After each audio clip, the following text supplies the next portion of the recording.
Bueno, muy bien. Estamos hablando de lo que ha significado este pasaje en nuestra historia del vizcarrismo. El vizcarrismo ha surgido una nueva corriente política, doctora Bartra, así dicen, y que van a ganar y que ahora Mario Vizcarra, el de la empresa, ¿no?, que era proveedora de Odebrecht, se trepa al camión y no sé si Odebrecht estará o no detrás de esta candidatura, es una gran interrogante, pero ¿cómo entender todo lo que ha pasado después? Porque, a ver, la pandemia, yo estoy de acuerdo con el doctor Chejade, es lo peor que hizo Vizcarra. Claro. O sea, más allá de la coima, de pedir plata, de traicionar a PPK, de todos los enredos que tuvo con Keiko, más allá de todo... Genocidio, ¿sí o no, doctor? Eso, ¿cómo entender que eso hasta el día de hoy no es juzgado? 30 segundos, mira. Si Vizcarra se hubiera equivocado en la protección de los peruanos en la pandemia, del cerco epidemiológico, uno diría, fue torpe, fue tonto. Pero no lo hizo por torpeza ni por tontería. O sea, él robaba a sabiendas que la gente se estaba muriendo. Él negociaba con las empresas chinas, ¿no es cierto? Cuando ya Pfizer, hay un precontrato con Pfizer, las vacunas hubieran llegado en octubre, cuando él todavía era presidente, antes de los que los vacáramos por vacancia, por incapacidad permanente, y hubiéramos evitado que en la segunda ola murieron más de 100.000 personas. ¿Cómo se explica lo de las plantas de oxígeno? Las mascarillas con el doctor Muerte, con Zamora, que era el ministro de Salud.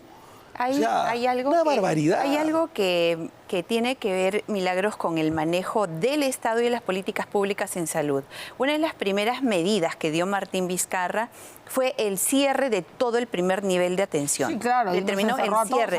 Además, nos encierra y en lugar de abrir los espacios para que la población sea atendida, lo que determinó fue el cierre. Y eso definitivamente no puede ser un error, no puede ser desconocimiento, no puede ser que la pandemia te agarró desprevenido.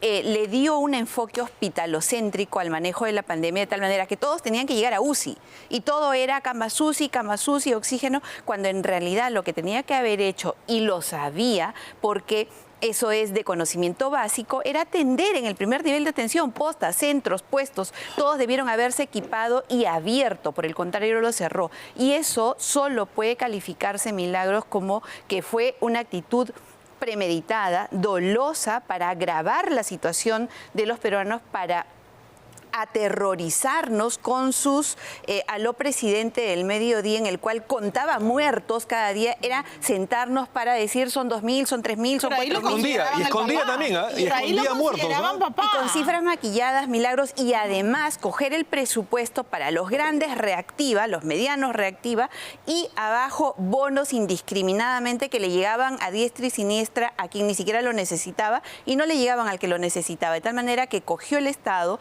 como un gran botín para poder perpetuarse en el poder. Él lo que buscaba eran lealtades en los medios, lealtades en los grandes empresarios, lealtades en el pueblo al que asesinaba, pero al mismo tiempo le tiraba migajas a través de bonos. Entonces, Milagros, esto fue un plan criminal. Y no podemos nosotros, antes yo no podía, cuando era congresista, de hecho fui una de las poquísimas que levantó la voz en contra de él abiertamente y dije muchas veces que él era un incapaz, un cínico y además que tenía una conducta que lidiaba con la psicopatía. Esa capacidad que tiene él para mentir, para transformar la realidad, que así tú estés viendo, esto es un vaso con agua, él te va a decir que es una vasija con chicha, no lo sé, y lo va a sostener y te va a mirar y te va a decir que eso es y que todos los demás lo están viendo, y va a tener un coro que va a decir, efectivamente, eso es chicha morada, ¿qué te pasa? ¿Cómo va a ser agua? ¿No? Y esa ha sido...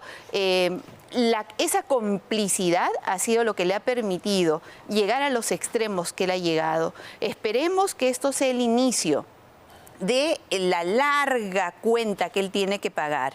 Esperemos que sea el inicio realmente. Pero doctor Chejade, tuvo que tener tentáculos, a ver, en la fiscalía era impresionante. Yo me acuerdo del informe del doctor Amado Enco, que renunció a la procuraduría, y usted ha sido procurador, denunciando el tema de las pruebas moleculares, de las pruebas... Y nadie investigó. ¿Sabes por qué? O sea, por eso quiero preguntar, esos tentáculos en el sistema judicial. Y nos consta en ese momento en el Poder Judicial hizo tentáculos, pero más en el Ministerio Público, y tenía el amén y la complicidad de Zoraida Ábalos.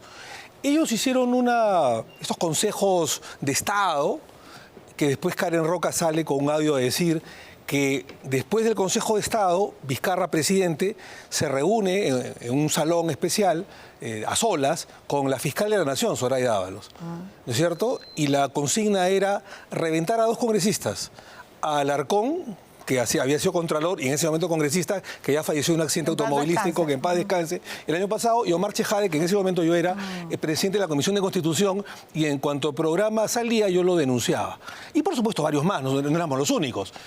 Entonces... Pero además, perdón, agrego para su comentario, Vizcarra se reunía con los fiscales. Sí, se reunía con Sandra Castro y con Rocío Sánchez, Así es. de los cuellos blancos. Entonces tenía a todo este grupo de fiscales que han aguantado además su prisión preventiva y una serie de denuncias, y te acordarás, Rosa, que Milagros, que cuando comienza este proceso de Vizcarra, primero eran 4 delitos, luego se redujo a 1, que es el cohecho. ¿Por qué? Hay otros personajes que de repente de 1 o de 2 delitos pasan a 4 o 5, incluyendo organización criminal. En él no, solamente cohecho. Bueno, va a ser seguramente condenado a 15 años porque hasta su amigo Hernández, José Manuel Hernández, lo ha delatado en colaboración eficaz y lo felicito. Y hay pruebas de sobra, no solamente testimonios. En el caso de él, sí la coima dio recibo. ¿Pero por qué tenía tanto poder en la fiscalía? Porque fue trabajándolo, ¿no? De a poco. Fue trabajándolo con sus amigotes, con la Caviará, con Rosa María Palacios y con muchos otros más que hoy el día de hoy están pasando piola, ¿no? Recordemos que ya había logrado archivar 40 denuncias de cuando fue gobernador, Milagro. O sea, el poder lo ha ido construyendo y a medida que él ascendía, eran obviamente mucho más fuertes los lazos que tenía y mucho más poderosos sus contactos. Y esa capacidad que ha tenido... Porque además los gobernadores están acostumbrados a eso, ¿no? Pero por supuesto, eso también lo mencioné antes, ¿no? Él perteneció a una generación de gobernadores regionales que la mayoría están procesados por gravísimos actos de corrupción, muchos de ellos sentenciados. Ahora, Milagros, hay algo que quiero mencionar y que genera en el pueblo esta sensación de impunidad. Y es que el Ministerio Público, mientras es blando o ha sido blando con Martín Vizcarra, tiene de verdad cogido del cuello a personas. Milagros, tengo un caso de peculado en los que tienen 13 años de juicio oral por 1.000 soles a funcionarios en el interior del país, o gente que no ha hecho nada y que los tienen procesados injustamente. Y en la trama Lavallato ni son todos los que están, ni han procesado a todos los que deberían. Correcto. Y la muerte de Alan García tuvo mucho que ver con el plan que organizó el gobierno y algunos periodistas, como Rosa María Palacios, expuso un tuit, ¿no? En el que decía algo así como, nunca pensé o nunca imaginé en la palabra Alan García detenido, ¿no? Ella ya lo sabía. Y hubo un canal de televisión muy fuerte que también era el que conocía que García iba a ser detenido. Entonces tuvo todo un plan, sabiendo que estaba armado. Voy a volver a convocarlos, porque yo creo que tenemos que hacer memoria, para que esto nunca más se repita. Bueno, muchas gracias, doctor Chejade, gracias, doctora Bartra, los voy a volver a convocar. Los chocolates sí te has llevado, La ibérica. Ya tienes que regalarnos una estrufa de chocolate. Ya, me parece muy bien. Ahora lo hacemos. Hace falta un poco de dulce. Claro. Gracias, Milagro Rosa. Gracias. Bienvenido siempre. Ahora, muchas gracias por la sintonía. Que tengan buen fin de semana. Es turno de Augusto Zorndijk. Llega Contracorriente.